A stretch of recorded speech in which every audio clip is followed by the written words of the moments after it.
Okay, Ryan here.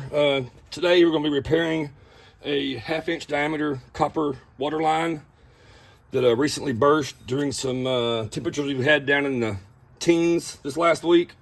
And these lines weren't properly insulated, and therefore they froze up. And you can see here in this piece of cut off right there, they'll expand and blew a hole like that right in the pipe. Now you can see it. There you go. So went ahead and already got the back side of this already done. This is the last joint I have to do to complete this project. I thought I would share this process with y'all. Most important step starting out is going to be proper prep of your pipe. You want to have all this discoloration, this dark colors you see there on the pipe. You want to get some abrasive cloth and go ahead and sand that down to its shiny looking color. This just promotes the solder being able to bond to the pipe. With a dirty line like that, the joint will likely fail from not having a good bond. It ain't gonna be perfect, but get it where it's, fairly shiny looking. That's much better. That'll work right there. It's the difference, obviously, from that to that. It's a huge difference. We're gonna be using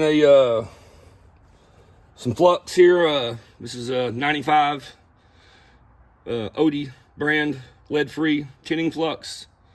But the flux is a necessity when you're doing solder work. Without flux, the solder simply won't take.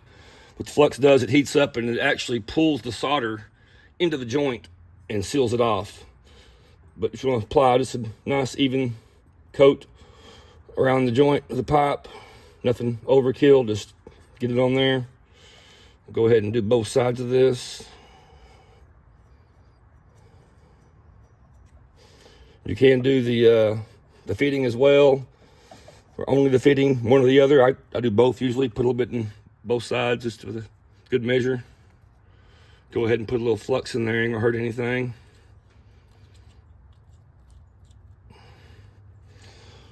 All right.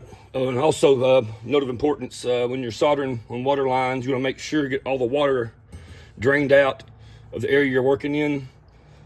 With water in there, your joint simply won't be able to solder.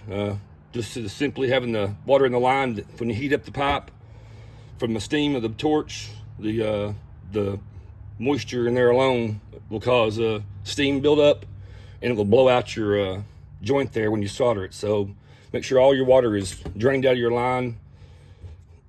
Otherwise, you will get a damaged, bad repair joint. We'll go ahead and stick the coupler on the pipe like so. Go ahead and pull it tight both ways. All right. Next, be using just a lead-free solder. This is OD brand. They call this 95.5 with the flux and the solder here. You're also going to need to have a torch of some sort. Got just a Burns-O-Matic MAP gas torch. And when you start soldering, you want to heat from the bottom side as opposed from the top side down. You want to start from the bottom usually, because one, if you start from the top, heating your joint up here, what's going to happen is your solder will start melting and it will start rolling down the side of your pipe, and the heat on the bottom side won't be efficient enough to where it's going to pull that solder in like it should. And so you want to heat from the bottom side for that reason. Plus, heating from the bottom also, heat rises, so it will naturally heat the top side as it goes along. So you're all around better starting towards the bottom area of the pipe. Go ahead and fire your torch up now. And start heating up the joint. Doesn't take a lot of heat on these right here. It heats up fairly quick. You can always probe your solder over there and test your joint out. When it starts melting, you'll know you're at the right temperature then.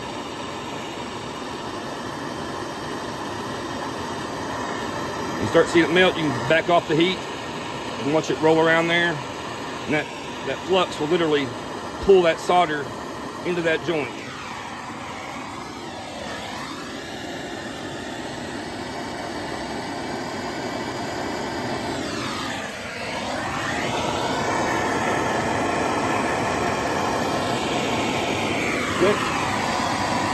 That side's good. Go to the other side. Now this joint's already heated up, obviously, so it'll be fairly quick on this one.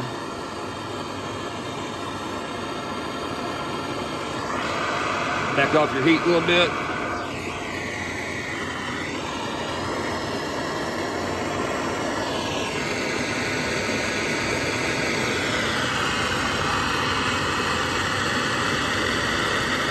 See, it's still hot enough to melt that solder with the heat removed even.